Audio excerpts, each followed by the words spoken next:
Eu ouvi atentamente as acusações que foram feitas a Roberto Carlos. E quando me convidaram para que eu viesse a este programa, eu fiquei preocupado. Eu achava que o Roberto Carlos não deveria vir. Não que o programa não merecesse esse prestígio. Não que os meus colegas que fazem parte do corpo de jurados não merecessem a presença de Roberto Carlos. Mas para que Roberto Carlos deveria vir dar satisfações ao programa e ao público? Para quê? Todos nós conhecemos a vida de Roberto Carlos. Os jornais, as revistas, diariamente comentam sobre o homem e comentam sobre o artista. Roberto Carlos dizia em sua sala, momentos antes de ser inquirido, que fez questão de vir, porque como artista, ele nada tinha a esconder. E como homem, sua vida era um livro aberto. As acusações, sinceramente falando, são acusações muito frágeis. Roberto Carlos usa roupa colorida. Roberto Carlos fez com que a juventude usasse colares, usasse medalhões, usasse anéis, usasse o amarelo, o vermelho e o azul.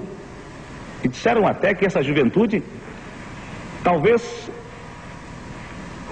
por causa de Roberto Carlos, estivesse desmasculinizando, estivesse efeminada.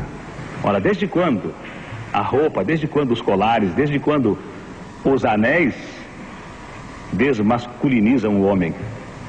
Os grandes guerreiros romanos, quando entravam em Roma para comemorar as suas vitórias, não entravam multicoloridos? Os grandes guerreiros romanos não usavam sandálias de tiras e deixavam de ser homens com H maiúsculo? E deixavam de ser guerreiros e deixavam de obter as suas vitórias?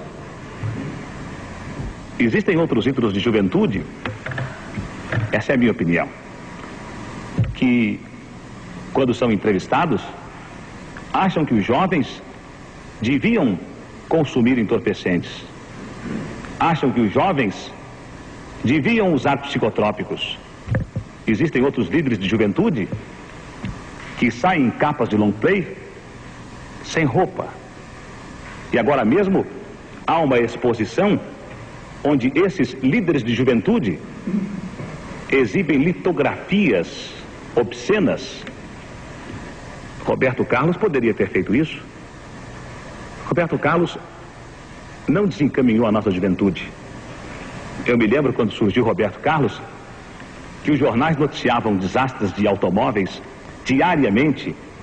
A rapaziada fazia roleta russa nas esquinas de São Paulo. E quando surgiram as músicas, as composições, a instrumentação de Roberto Carlos, esta rapaziada parou com a sua velocidade nos automóveis, parou com as suas roletas russas e aderiu à guitarra, e aderiu à dança que aprendia através da televisão, e aderiu até mesmo a composições, porque daí surgiram até festivais universitários. Roberto Carlos deu muito de si para esta juventude. Agora, acusam Roberto Carlos de que ele deveria ter aproveitado a sua liderança para encaminhar reivindicações da juventude. Roberto Carlos nunca foi um líder. Roberto Carlos não tem a figura de líder. Roberto Carlos é um rapaz tímido. É um rapaz que fala e, quando fala, não consegue convencer. Ele convence pela sua sinceridade, pela sua simplicidade. Mas ele nunca foi líder. É tímido, é simples, é triste no olhar. E se ele resolvesse fazer reivindicações, se ele resolvesse ser o porta-estandarte desta juventude, talvez mal orientado, talvez com a infiltração de subversivos, ele não poderia ocasionar distúrbios que levariam os nossos jovens a situações difíceis? Não poderia arriscar a própria vida dos nossos jovens? A juventude tem se levantado em diversos lugares do mundo contra o governo, a favor do governo, tentando mudar as coisas, e esta juventude não morre nas ruas, Roberto Carlos estaria certo se reivindicasse? Ele poderia estar repleto de boas intenções, mas aqueles que o assessorassem teriam o mesmo pensamento dele, teriam as mesmas intenções dele? Não estariam desvirtuando-o? Roberto Carlos, acusam, plagiava João Gilberto. Todos os cantores que eu conheço, com raríssimas exceções, quando iniciaram as suas carreiras, plagiaram um profissional em evidência. Roberto Carlos apenas estava à procura de um estilo.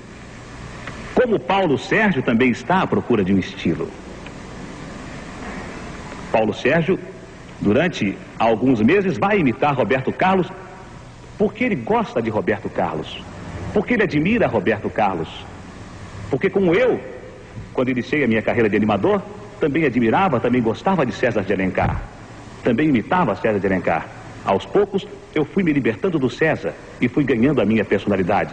Aos poucos, Roberto Carlos se libertou de João Gilberto, e seria bom que muitos outros cantores surgissem, muitos outros compositores surgissem, imitando Roberto, ganhando popularidade às custas de Roberto, e que depois se libertassem de Roberto. Teríamos muito mais artistas, teríamos muito mais compositores. O padre perguntou a Roberto, disse a Roberto que falasse sobre amor. Às vezes, eu que lido com artistas que cantam música jovem,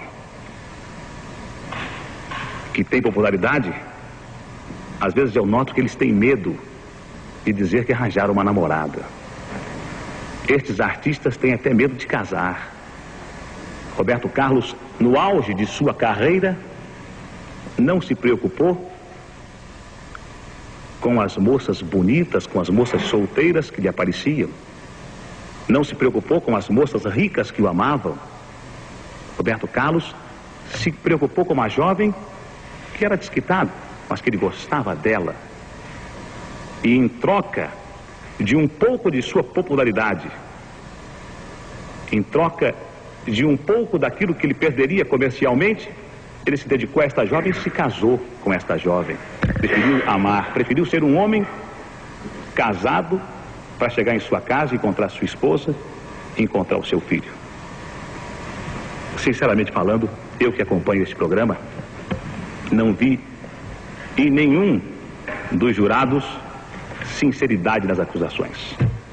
Parece que vocês, jurados, estavam aqui cumprindo um dever profissional. Houve até jurados que se transformaram em defensores de Roberto Carlos. E seria infantil para mim pedir a absolvição de Roberto Carlos. Roberto Carlos deve ser absolvido por unanimidade. Tenho certeza disso.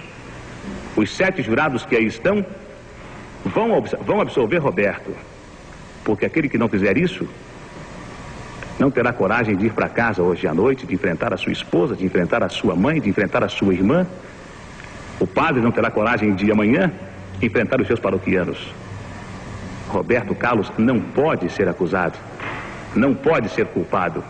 Tenho certeza que vocês que têm consciência, vocês vão absolver Roberto Carlos por unanimidade.